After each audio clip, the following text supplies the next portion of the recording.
బిడ్డలందరూ చేరి వారు ఆయన నామమును స్తుతించడం, ఆయన నామమును ధ్యానించడం, ఆయన వాక్యమును వినడం, మన యొక్క అక్కరతలను ఆయనకు ప్రార్థన ద్వారా విన్నవించటం, శరీర రక్తములను పాలుపుచ్చుకోవటం, తద్వారా మరి సామాన్యమైన మానవులమైన మనకు దేవదేవుడైనటువంటి యేసుక్రీస్తు ప్రభుల వారికి సన్నిహితమైనటువంటి సంబంధం ఏర్పడుతుంది. కాబట్టి ఇది పవిత్రమైనటువంటి ఆయన నివాసం.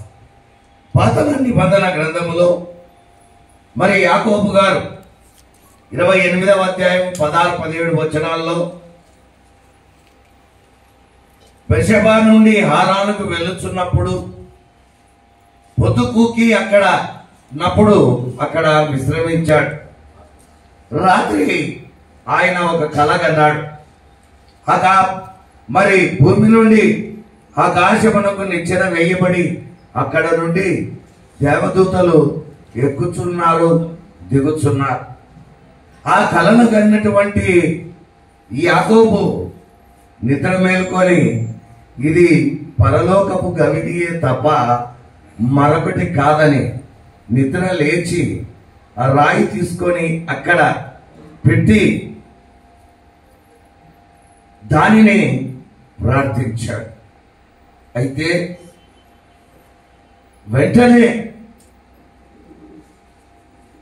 తన యొక్క భావములో ఉన్నటువంటి ఇక ఆ దేవదేవుడు కలగనిన వెంటనే తాను దేవుని కుమారుడనని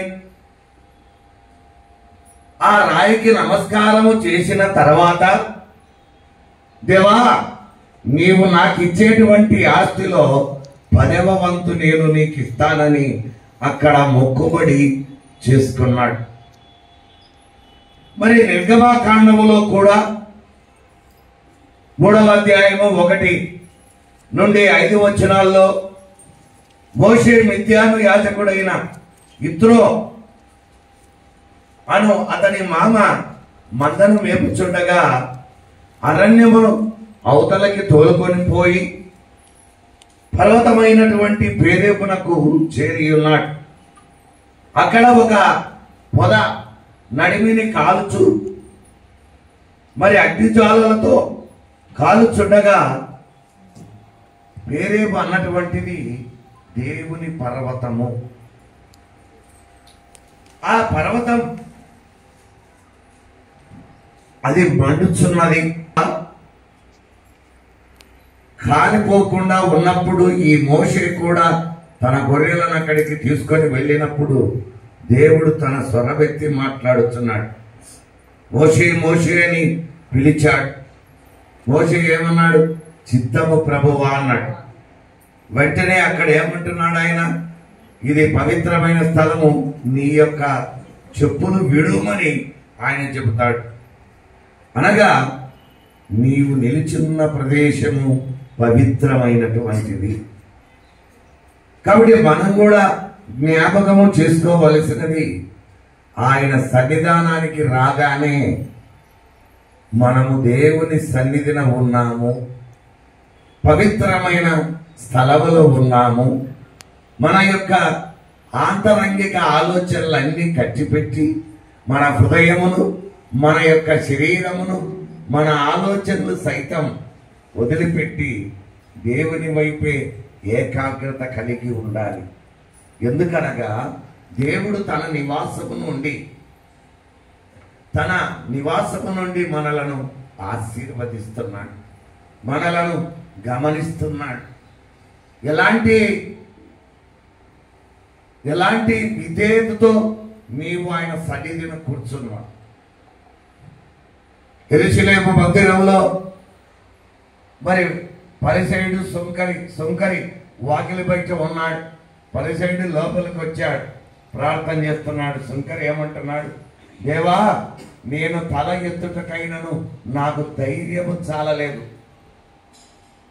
నీ యొక్క ఆ పరిశుద్ధ పీఠం నిన్ను చూడటానికి నాకు ధైర్యము చాలలేదని గుండెలు కొట్టుకుంటున్నాడు. అనగా ఎంత మహోన్నతుడో మనం ఈ సమయంలో జ్ఞాపకము చేసుకోవాలి. ప్రియమైనటువంటి దేవుని బిడ్డలారా, దావీదు మహారాజు కూడా 24వ అధ్యాయంలో 2వ వచనములో అంటాడు, యెహోవా మందిర ఆవరణములను చూడవలెనని నా ప్రాణము ఎంతో ఆశపడుచున్నది, అది సొమ్మసిల్లుచున్నది.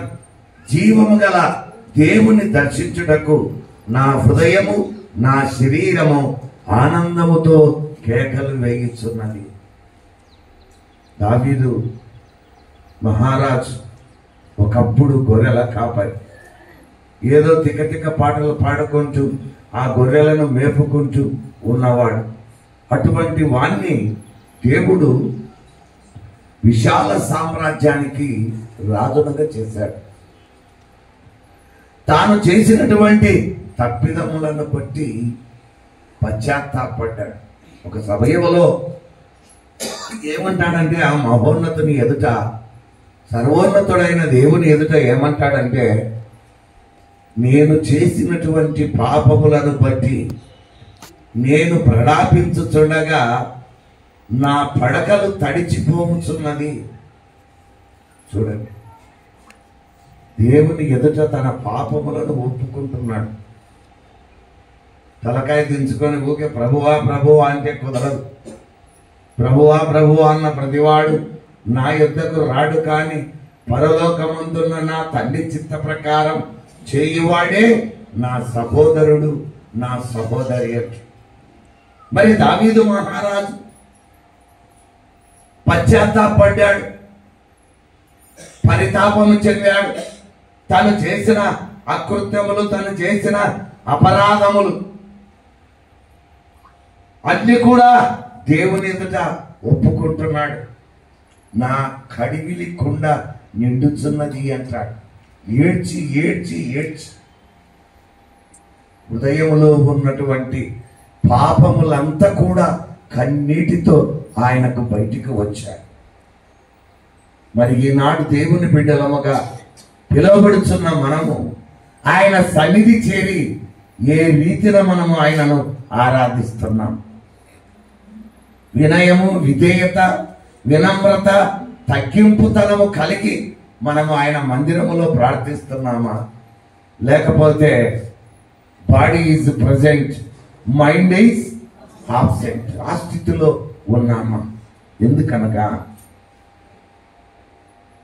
దావీదు మహారాజు ఆయన మందిర ఆవరణములు చూడవలెనని ఆశపడుతున్నాడు. జీవము గల దేవుని సన్నిధి అనుభవించాలని మరి ఆయన ఆశ కలిగి ఉన్నాడు, ఆతురత కలిగి ఉన్నాడు. మనమైతే పనిందిలే, ఏం పోవాలే బాబు, ప్రార్థనకి ఈరోజు పని ఉండే, బంధువులు వచ్చింది, లేకపోతే నేను ఊరికి పోయేది ఉంది, మా ఇంట్లో ఫంక్షన్ ఉంది, మా బంధువులు ఇంట్లో పోవాలి. కానీ నిర్గమకాండం 20వ అధ్యాయంలో ఉన్నటువంటి ఆ 10 ఆజ్ఞలలో నీకు అనుగ్రహించిన విశ్రాంతి దినం నీవు ఎలా ఆచరించాలి? పవిత్రంగా, పరిశుద్ధంగా ఆచరించాలి. దానిని పోగొట్టుకొని లోకంలో జరిగేటువంటి ఫంక్షన్లకన్నిటికీ వెళ్ళొచ్చుండాలి. తల్లి గర్భము నుండి వచ్చినది మొదలుకొని ఈ రోజు వరకు నిన్ను కాపాడుతున్న దేవుని సన్నిధానానికి ఒక్క వారం 2 గంటలు గడపడానికి నువ్వు ఇష్టపడడంలా. పైకి నేను భక్తుణ్ణి, నేను ప్రార్థనలు చేస్తా, నేను ప్రసంగాలు చేస్తా, నేను పాటలు బాగా పాడ, ఎందుకు ఇవి? నీ వేషధారణవి. దేవుడు నీకు అనుగ్రహించినటువంటి విశ్రాంతి దినమును నీవు పవిత్రంగా ఆచరించడానికి దేవుడు నీకు దినములు ఇచ్చాడు. దేవుడు నీకు విశ్రాంతి దినమునిచ్చాడు. అక్కడ మన పెద్ద చర్చిలో కూడా చెప్పాడు, ఎబ్రీసీయులు ఒక రోజు ముందరనే వారు దేవుణ్ణి ఆరాధించడానికి వెళతారు. మరి ఇక్కడ దావీదు మహారాజు కూడా ఆత్రత పడేది అదే. నేను ఆయన సన్నిధిని చేరాలి, ఆయన సన్నిధిని నేను మోకరించి ప్రార్థించాలి, జీవము కలిగిన దేవుని మందిరమును నేను చూడాలి, ఆయనతో ఉండాలి. కాబట్టి ప్రియమైన దేవుని బిడ్డలారా, మన ఆశ ఎలా ఉండాలి? శనివారం వస్తుందంటేనే ఆదివారం నా దేవుని సన్నిధికి వెళ్ళాలి, సోమవారం నుండి శనివారం నన్ను, నా భార్యను, నా పిల్లలను, నా పితరులను దేవుడు ఆశీర్వదించి ఉన్నాడు. అది కలసపాడు అంటే జమల్లపల్లె వరకు దాదాపు 16 పల్లెలు ఉన్నాయి. అక్కడ పనిచేస్తున్నప్పుడు నేను ఆ ముళ్ళపాడు, ఆ బెస్తవరపేట, అవి ఇచ్చి ఆ ఓబలాపురం, ఆ ముళ్ళ తాళ్ళపల్లె, సంజరాయనిపేట, అవన్నీ చిన్న గ్రామాలు. ఆదివారం పొద్దున్నే పోయి ప్రబోజనం చేసి వస్తా. పల్లెలో ప్రబోజనం చేసి ఇంటికి వచ్చేసరికి 9:45 ఏకదామనే, అంటే శనివారం పోయిందిట ముందు రోజే. నేను బైబిల్ గిన్నె పెట్టి మరి టిఫిన్ చేయడానికి రావాలని ఆ గిద్దలూరులో గాంధీ సెంటర్కి వస్తా. వచ్చేసరికి ఆ టిఫిన్ చేసేట బయటికి వచ్చేసరికి 11 గంటలకు 11:30కు అందరూ మన సంఘస్థులే వచ్చింటారు, ఆడళ్ళు మగోళ్ళు ఆటలలో. ఏం మా వచ్చినారు, ప్రార్థన అయిపోయింది కదా అంటే, బాబు గారు ఈరోజు ఆదివారం విశ్రాంతి దినం, మేము ఏ పనికి, వాడు 500 కాదు 1000 రూపాయలు ఇచ్చినా మేము పనికి పోము, మేము మళ్ళీ దేవుని వాక్యమును వినాలి కాబట్టి దేవుని సన్నిధికి వెళుతున్నాను. కష్టపడి పని చేసుకునేవాడు రోజు కూలి 300 లేదా 200 రూపాయలు. ముళ్ళపాడు నుంచి జమల్లపల్లె వరకు దాదాపు 8 పల్లెలు ఉన్నాయి. అంటే మీరు కలసపాడు, గిద్దలూరు నుంచి కలసపాడు పోయే రూట్లో ఆ పల్లెలలో ఉన్నాయి. మరి దేవుడు ఎంతగా వారిని ఆశీర్వదించింది ఏమిటి? వారు ఎందుకు ఆశ కలిగి ఉన్నారు? అలాంటి ఆశ మనము కలిగి ఉందామా? కలిగి ఉండాలని నిరంతరము నిన్ను కాపాడుతున్న దేవుడు కోరుచున్నాడు. ఈ యొక్క ప్రేయర్ హాల్ భారతదేశపు మొట్టమొదటి బిషప్ గారు వెంకటరామయ్య బిషప్ గారు ప్రతిష్ఠించారు. ఎంత పరిశుద్ధత కలిగినది ఇది. దేవాలయం అంటేనే పరిశుద్ధత కలిగి ఉన్నది. పరిశుద్ధత, హోలీ, శాంటిటీ, ప్యూరిటీ, అందులో నివసించు బిడ్డలమైన మనము కూడా పరిశుద్ధులమై ఉండాలి. ఆయన అంటాడు కదా, నేను పరిశుద్ధులనై ఉండునట్లు మీరును పరిశుద్ధులు. ఏడున్నాం? ఆడ చర్చలు చెప్తేనే వెంటనే ఇక్కడ రచ్చబడాలి, చెవులు కొరకడాలు. అందరూ దేవుని వాక్యమును విని, దేవా నీవు నీ యొక్క వాక్యమును విన్న నేను ఈ వారమంతా దానిని 4 కాళ్ళ జీవి వలె, 4 కాళ్ళ జీవి ఏదైనా కానీ గబగబ తిని త్వరగా మళ్ళీ అది నెమరు వేస్తుంది. దేవుని బిడ్డలమైన మనం పరిశుద్ధాలయములో విత్తబడిన వాక్యమును మనము గబగబా తిని ఆ వారం రోజులు నెమరు వేసుకోవాలి. తద్వారా మన జీవితాలు మారతాయి. మానవుల స్వభావము గురికించేలాంటిది. దేవుని సన్నిధిలో ఎలా ఉండాలో, దేవుని ఇంటిలో ఎలా ఉండాలో తెలుసా? దినవృత్తాంతంలో అంటాడు, 2వ దినవృత్తాంతంలో, నా పేరు పెట్టబడిన నా జనులు తమ్ము తాము తగ్గించుకొని నన్ను ప్రార్థించిన ఎడల వారి ప్రార్థనలను నేను ఆలకించను, వారి మొరలను నేను ఆలకించను. కాబట్టి ప్రియమైన దేవుని బిడ్డలారా, ప్రసంగి గ్రంథకర్త కూడా అంటాడు, దేవుని ఆలయమునకు లేదా దేవుని మందిరమునకు వెళ్ళినప్పుడు నీ ప్రవర్తన జాగ్రత్తగా చూసుకొనుము. ప్రతి విధమైన లోక మాలిన్యము నీ కంటకుండా, ప్రతి విధమైన లోక మర్యాదలకు నీవు నీ హృదయములో తావివ్వకుండా ప్రతి విధమైన దేవునికి నచ్చని ఆలోచనలు గాని మార్గములు గాని నీవు నడకక వాటన్నిటినీ విసర్జించి నీవు మౌనివై తల దించుకొని ఆయన సన్నిధానానికి రావాలి.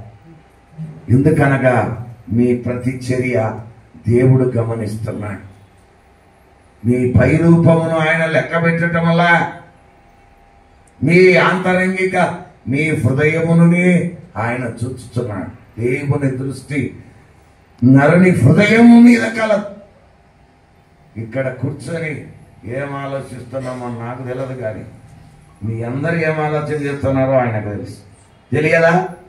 ఏమా తెలియదా? అటువంటిప్పుడు జాగ్రత్త పడాలి. నా దేవుడు నన్ను చూస్తున్నాడు, ఇంత మట్టుకు నా కుటుంబాన్ని ఆశీర్వదిస్తున్నాడు. ఇక్కడ ఉండి నేను చేసిన ప్రార్థనలు సైతం ఆయన వింటున్నాడు. ఎందుకనగా అందుకనే మన యొక్క స్వభావం ఎలాంటిది అంటే, అపోస్తుడైన పౌలు కొరింథీయులకు రాసిన పత్రిక 2వ కొరింథీ పత్రిక 5వ అధ్యాయములో ఈ శరీరములో ఉన్నంత మట్టుకు మీరు దేవునికి దూరమై ఉన్నారని మీరెరగరా. వాళ్ళు చూడాలా, వీళ్ళు చూడాలా, నా అధికారం, నా దర్పము, నాకు సోకు, నా సొప్పకట్టె, అందరు చూడాలని ఆశపడతా. అది కాదు కావాల్సింది. నీ హృదయ రూపం ఆయన చూస్తున్నాడు. నీ హృదయ యొక్క రూపాన్ని, నీ హృదయాన్ని నీవు పరిశుద్ధము చేసుకో. ఎందుకనగా నీ మెదడులో తట్టిన ఆలోచనలు బట్టి నీ హృదయము పాప పంకిలమైపోయింది. నీవు చేస్తున్న అతిక్రమములను బట్టి నీ హృదయము పాప పంకిలమైపోయింది. పాత నిబంధన గ్రంథంలో ప్రవక్త అయిన ఇషయా గ్రంథంలో నేను మానవుల గుండెలను చూసుక అవి ఎలా ఉన్నాయి, మురికి గుడ్డల వల్ల కనబడుతున్నాయి అంట. ఇక పరిశుద్ధత ఎలా వస్తుంది? ఇంకా ఆయన అంటాడు, నేను చాకలివాని సబ్బు లాంటి వాడను. అనగా మన వస్త్రములు ఎలాగైతే మలినమైన వాటిని ఉతుక్కొని ఆరేసుకుంటామో అలాగలనే నేను చాకలివాని సబ్బు లాంటి వాడను. మీ హృదయమును శుభ్రపరుస్తాను.